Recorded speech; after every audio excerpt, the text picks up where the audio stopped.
السلام علیکم ورحمۃ اللہ۔ دوستوں، آج ہم بات کرنے جا رہے ہیں لیبیا کی۔ معمر قذافی کی حکومت ہے اور سال ہے 2010۔ لیبیا میں پانی، بجلی، تعلیم اور علاج سب کچھ مفت ہے یہاں پر۔ اگر آپ کسی باہر ملک میں پڑھنا چاہیں تو آپ کو وظیفہ بھی ماہانہ ملے گا، اور اس حکومت کا کہنا ہے کہ عوام کا حق ہے ان کا گھر، اس لیے عوام کو یہ حکومت گھر بھی بنا کر دے رہی ہے۔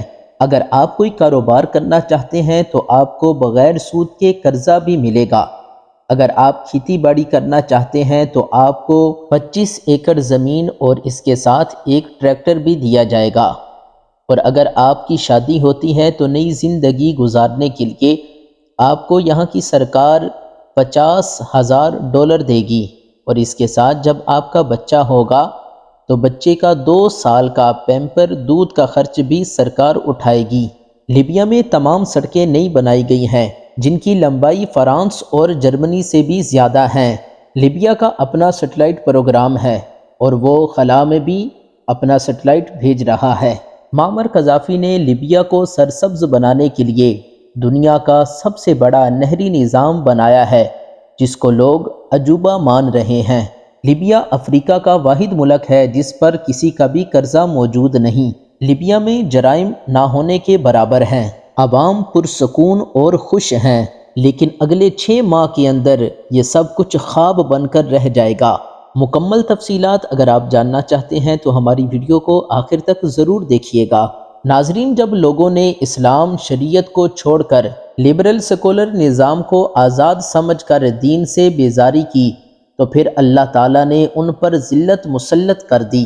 لیبیا شمالی افریقہ کا ایک اہم ملک ماضی میں اپنی خوشحالی اور ترقی کے لیے مشہور تھا، لیکن سیاسی عدم استحکام، بیرونی مداخلت اور داخلی تنازعات کی وجہ سے تباہی کا شکار ہو گیا۔ معمر قذافی نے 1969 میں فوجی بغاوت کے ذریعے اقتدار حاصل کیا اور 42 سال تک حکمرانی کی۔ قذافی نے ایک آمرانہ نظام قائم کیا اور سبز کتاب کے ذریعے ایک منفرد سوشلسٹ نظام نافذ کیا۔ تیل کی آمدنی نے لبنان کو امیر بنا دیا، لیکن وسائل کی غیر مساوی تقسیم اور انسانی حقوق کی خلاف ورزیاں عوامی غم و غصے کا باعث بنیں۔ 2011 میں اقوام متحدہ کی حمایت سے نیٹو نے قذافی حکومت کے خلاف کارروائی کی، لوگوں کے غم و غصے کو مزید بھڑکایا، اور امریکہ نے مداخلت کی اور امریکہ نے لیبیا پر بمباری کرنا شروع کر دی۔ اس کے ساتھ ہی قذافی کا اقتدار بھی ختم ہو چکا تھا۔ عوام نے قذافی کو پکڑ لیا اور اسے بہت مارا، اور اس پر جب گولی چلانے لگے تو وہ پوچھتا رہا کہ مجھے کیوں مار رہے ہو، لیکن لوگوں نے اس کی بات نہ سنی اور اسے گولی مار کر قتل کر دیا۔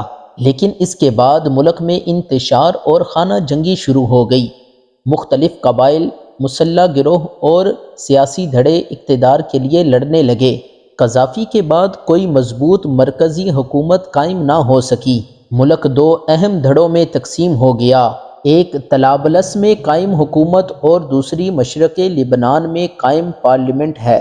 بیرونی طاقتیں جیسے ترکی، مصر، روس اور متحدہ عرب امارات اپنے اپنے مفاد کے لیے متحارب گروہوں کی حمایت کرتی رہیں، جس سے تنازع مزید پیچیدہ ہو گیا۔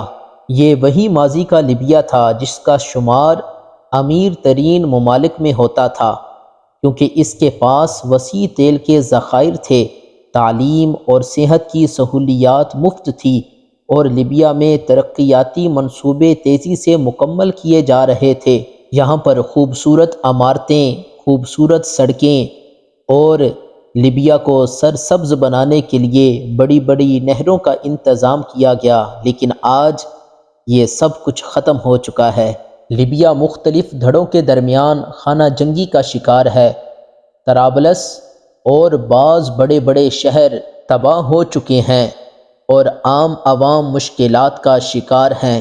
یہاں پر لاکھوں لوگ بے گھر ہو چکے ہیں اور ملک میں بنیادی سہولیات کی کمی ہے۔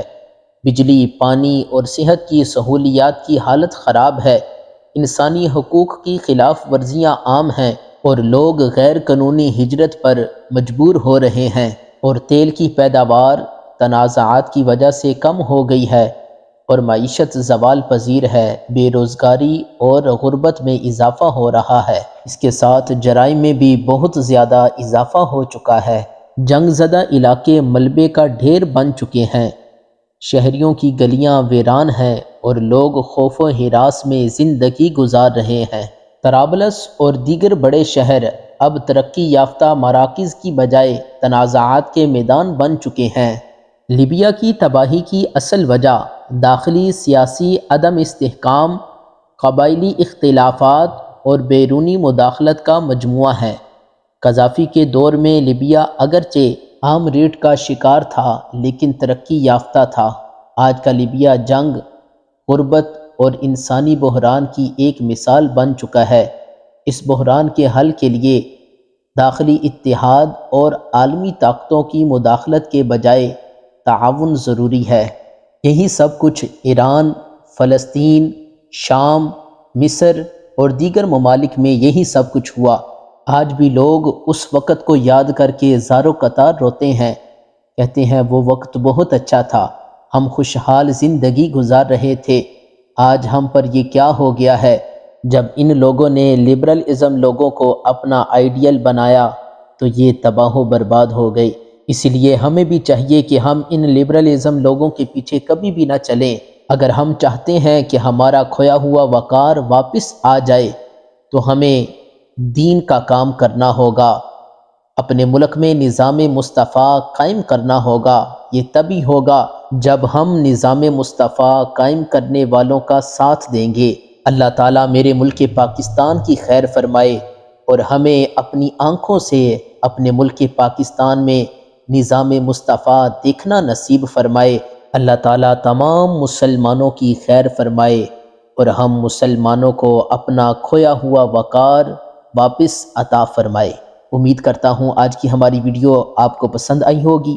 اگر پسند آئی ہے تو ہمارے چینل کو لائک کر دیں، سبسکرائب کر لیں، بیل آئیکن کو دبا دیں تاکہ ہر آنے والی ویڈیو کا نوٹیفیکیشن وقت پر آپ تک پہنچ سکے۔ انہی دعاؤں کے ساتھ ہمیں اجازت دیجیے گا۔ اپنا بہت بہت خیال رکھیے گا۔ السلام علیکم ورحمۃ اللہ۔